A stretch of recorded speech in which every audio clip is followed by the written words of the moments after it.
궁녀들의 월급과 재테크, 그리고 은퇴 후의 삶. 조선 최초의 전문직 여성들. 드라마는 거짓말이다. 우리가 사극에서 보는 궁녀의 이미지는 늘 비슷합니다. 왕의 승은을 입어 하루아침에 신데렐라가 되기를 꿈꾸거나 왕비의 뒤에서 조용히 그림자처럼 서 있는 존재. 하지만 이것은 철저한 판타지입니다. 현실 속 그녀들은 조선 최고의 엘리트 직업인이었습니다. 그녀들은 낭만이 아니라 생존을 위해 일했고 왕의 사랑보다는 월급과 노후를 더 걱정했던 생활인들이었습니다. 왕의 여자가 아니라 조선의 공무원이었다. 오늘은 궁궐이라는 거대한 감옥 안에서 누구보다 치열하게 돈을 벌고 미래를 대비했던 궁녀들의 진짜 삶. 그녀들의 월급 명세서와 은밀한 재테크, 그리고 쓸쓸했던 은퇴 후의 이야기를 추적합니다.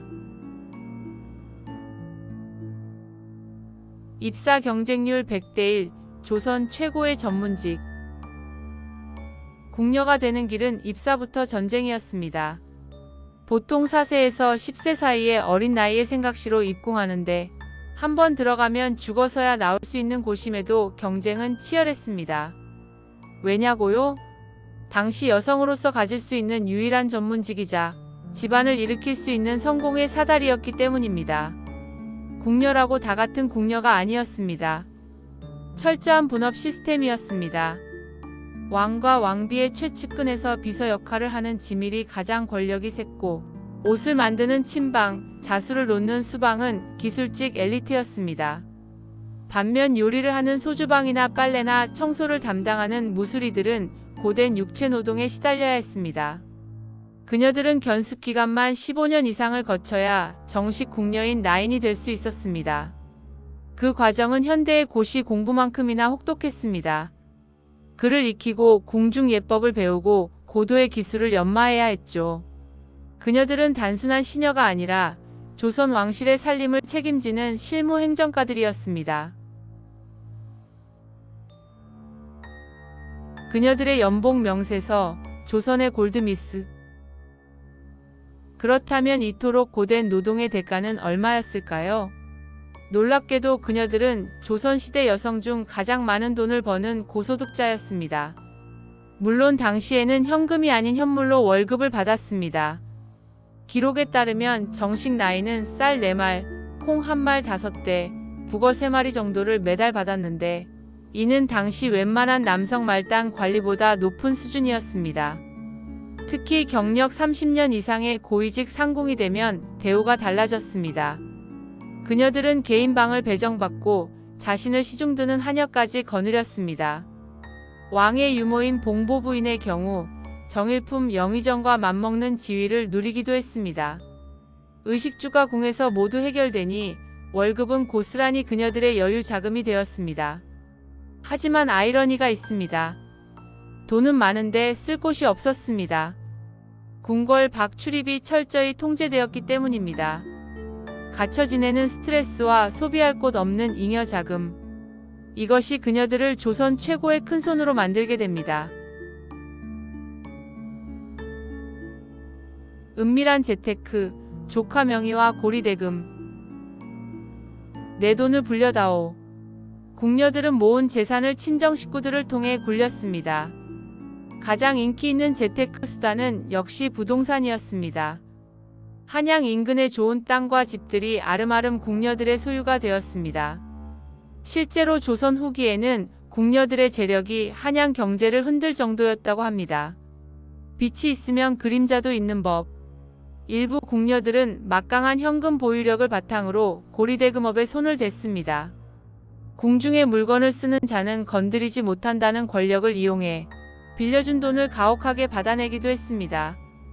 심지어 왕의 권세를 등에 업고 뇌물을 받거나 매관매직에 개입하여 사회적 물의를 빚기도 했죠. 이처럼 그녀들은 경제적으로 풍요로웠습니다. 하지만 그부의 목적은 화려한 소비가 아니었습니다. 바로 남편도 자식도 없는 자신의 비참한 노후를 대비하기 위한 처절한 몸부림이었습니다. 늙고 병들면 나가라, 쓸쓸한 퇴직. 궁녀들에게 가장 두려운 것은 호랑이 상궁의 꾸지람이 아니었습니다. 바로 병과 가뭄이었습니다. 조선 왕실에는 법도가 있었습니다. 왕의 공간에는 아픈 자와 죽은 자가 있을 수 없다. 늙어서 병이 들거나 나라에 가뭄이 들어 음기를 줄여야 한다는 명분이 생기면 궁녀들은 가차없이 궁 밖으로 쫓겨났습니다. 젊은 날을 다 바치고 늙어서 나온 세상은 너무나 낯설었습니다. 가족들은 이미 뿔뿔이 흩어졌거나 돈만 바라고 모여든 친척들 뿐이었습니다. 평생 독수공방했기에 남편도 자식도 없었습니다. 그녀들이 재테크에 목숨을 걸었던 이유가 바로 여기에 있었습니다. 자신을 돌봐줄 사람이 오직 돈밖에 없었기 때문입니다. 재산이 있는 상궁들은 조카를 양자로 들여 노후를 의탁하거나 절에 시주를 많이 하고 그곳에서 여생을 보내기도 했습니다. 하지만 모은 돈이 없거나 병이 깊은 궁녀들의 말로는 비참했습니다. 아무도 거들떠보지 않는 단칸방에서 쓸쓸히 고독사하거나 무당이 되는 경우도 많았다고 전해집니다.